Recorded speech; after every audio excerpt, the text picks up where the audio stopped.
In the vast grasslands of Kenya, there was an old male lion who was once the majestic ruler of the pride. For 10 years, he led the pride through countless challenges and protected the territory. His thick mane and sharp eyes once made all other predators wary. But as time passed, the male lion became weak and visibly thin. He could no longer compete for the position of leader with the younger, stronger ones.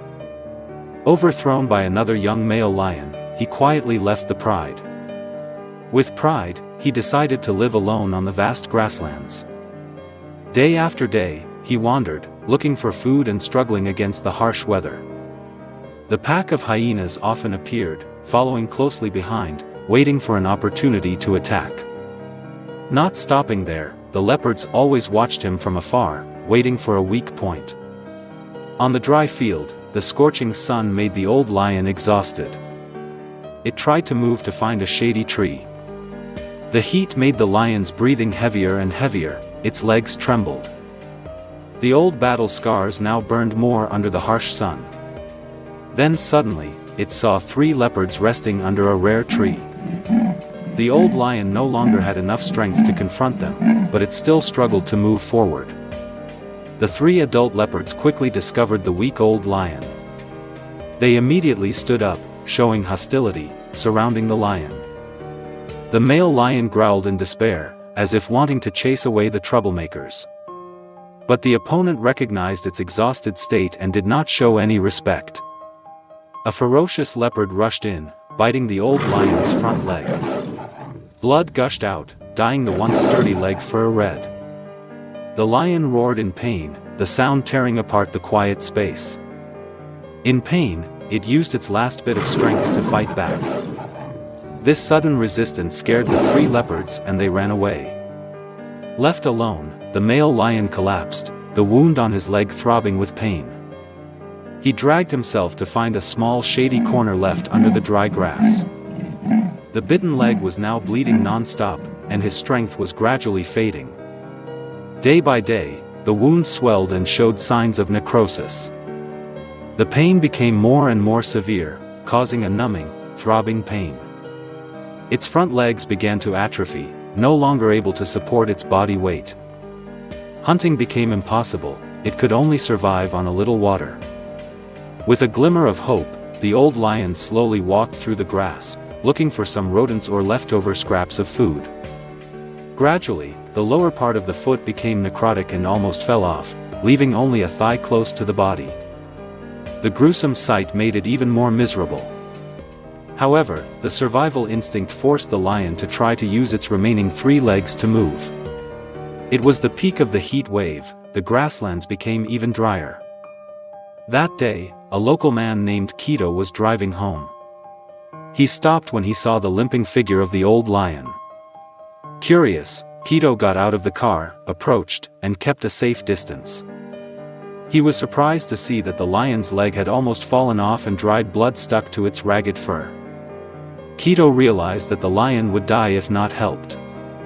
Immediately, he took out his phone and called the Kenyan Wildlife Reserve to report the situation. The reserve staff asked Keto to leave, promising to come within an hour. But compassion kept him from leaving without doing anything more. Keto opened the trunk and took out some meat he had just bought in town. He cautiously placed the meat in front of the lion, observing its reaction. The old lion was almost lifeless, only slightly raising its head and sniffing. Then it slowly used its weak teeth to gnaw at some meat. Its eyes showed gratitude and extreme fatigue. Keto left another small piece of meat because he thought the lion needed some nutrition. Seeing that time was running out, he was forced to get in the car and go home because it was getting dark. The old lion ate every bit of the remaining meat, then sighed heavily and collapsed on the ground. Exactly 1 hour later, the conservation ranger truck arrived. There were 3 of them, team leader Michael, along with 2 rangers Hamasai and Juma. The 3 of them recognized this male lion as the ruler of the savannah for the past decade. Unexpectedly, the harsh life had turned it into an exhausted creature. Michael got out of the car first, gently approaching the lion. The old lion did not show any aggression, perhaps it understood that the person in front of it wanted to help it. Hamasai and Juma prepared the tools, ready to provide medical assistance. Michael used his extensive experience to approach the animal and reassure it with a warm voice. The lion was breathing heavily, but its eyes softened in the presence of a friendly human. Hamasai quickly injected it with a dose of health supplements to help it survive. This medicine temporarily relieved the lion's pain and helped it recover somewhat. When the lion appeared less stressed, the three rangers together lifted it into the truck. They carefully placed it on a thick cloth. The road back to the center was not too far, but they had to move slowly to avoid causing the lion more pain. Upon arrival, the medical staff of the reserve immediately gave the animal a comprehensive examination. Everyone was heartbroken when they saw that the front leg was almost completely necrotic, leaving only the thigh. The veterinarian concluded that fortunately the necrosis had stopped and did not spread upwards. However, the male lion was too old and his health was seriously declining. After many meetings, the management board decided not to release him back into the wild. They wanted him to live his last days in safety and with dedicated care. At the rescue center, the lion was placed in a spacious, cool, covered area.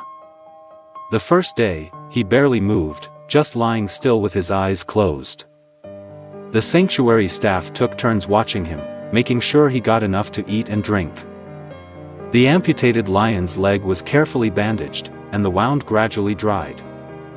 A few weeks passed, and the lion began to regain some of his vitality. He accepted fresh meals from the staff, although he was still very slow. The sad expression gradually replaced by a peaceful look when he knew he was safe.